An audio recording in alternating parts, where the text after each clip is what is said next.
O artigo apresenta uma revisão abrangente da literatura a respeito do tema Hosting Capacity, ou capacidade de acomodação em português.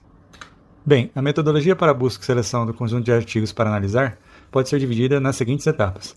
A primeira é a escolha das bases de dados, neste caso nós usamos a E3 Explorer e Scopus.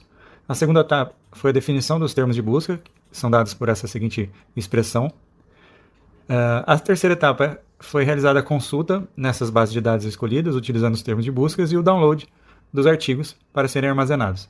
A quarta etapa ocorreu uma filtragem inicial, na qual os artigos em inglês e publicados entre 2005 e 2021 foram selecionados.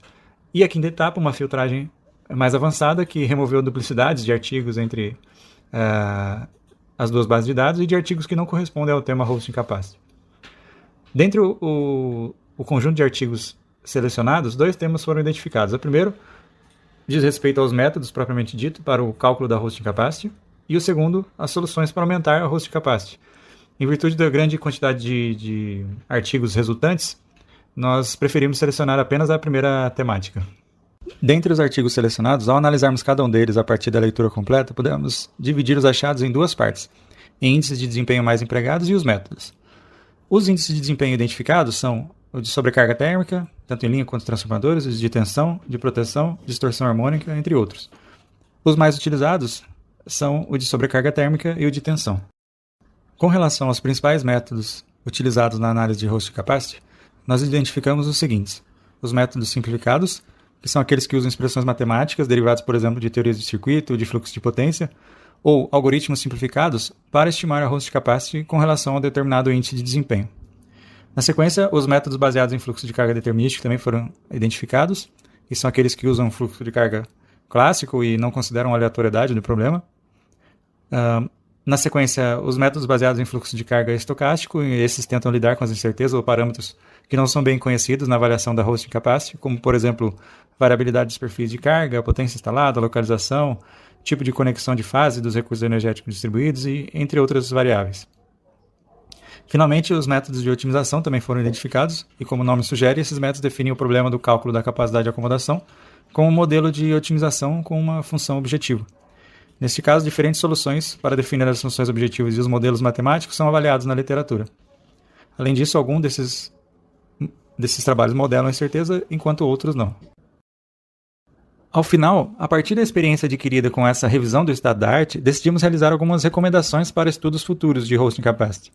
Então, a primeira delas é a definição do objetivo do estudo com clareza, para que a escolha do método seja mais adequada. Então, por exemplo, você pode ter o objetivo de trabalhar com a operação de sistemas elétricos ou do planejamento. Se você decide realizar um estudo visando a operação do sistema de distribuição, nós recomendamos que se utilizem métodos do tipo simplificado ou do fluxo de carga determinístico ou até uma combinação entre os dois, porque eles vão te resultar respostas mais rápidas e conservativas. Para um estudo do tipo operação, recomenda-se que se utilize, por exemplo, índices de desempenho como tensão ou sobrecarga térmica, ou ainda uma combinação desses dois índices, de tensão e sobrecarga térmica. Se o objetivo do estudo é o planejamento, então os métodos mais recomendados são aqueles que conseguem modelar incertezas, como o fluxo de carga estocástico, ou os métodos de otimização. E aí, como você está numa etapa de planejamento, você precisa avaliar diversas hipóteses. Então, quanto mais índices de desempenho você puder analisar do seu sistema, melhor. Então, aí, por isso que entram vários tipos de índices de desempenhos. A segunda parte das recomendações diz respeito aos aprimoramentos que podem ser realizados nos estudos de Hosting Capacity. Então, o primeiro deles é a consideração de diferentes heads em um estudo de Hosting Capacity. Nós vimos na literatura revisada que a maioria dos trabalhos analisa apenas a Hosting Capacity de geração distribuída. Mas acreditamos que seja de suma importância aliar a geração distribuída a outros tipos de heads, como principalmente veículo elétrico, então geração distribuída e veículo elétrico, geração distribuída, veículo elétrico e sistema de armazenamento de energia, ou geração distribuída e sistema de armazenamento de energia. Além disso, acreditamos que seja necessário estabelecer uma definição única para representar o nível de penetração dos heads em um circuito.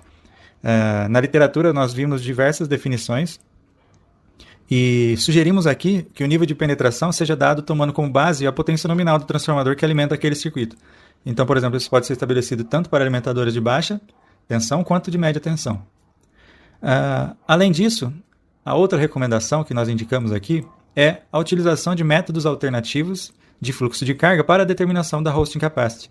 Então, na literatura revisada, não foi possível encontrar a utilização, por exemplo, de fluxo de carga baseado em aritmética intervalar ou aritmética na forma fim. Nós acreditamos que esses dois métodos podem ser melhor explorados como alternativa do cálculo da capacidade de acomodação, porque eles já são utilizados como alternativa para o fluxo de carga sob incerteza. Então, acreditamos que possa ser útil em uma análise de hosting capacity também.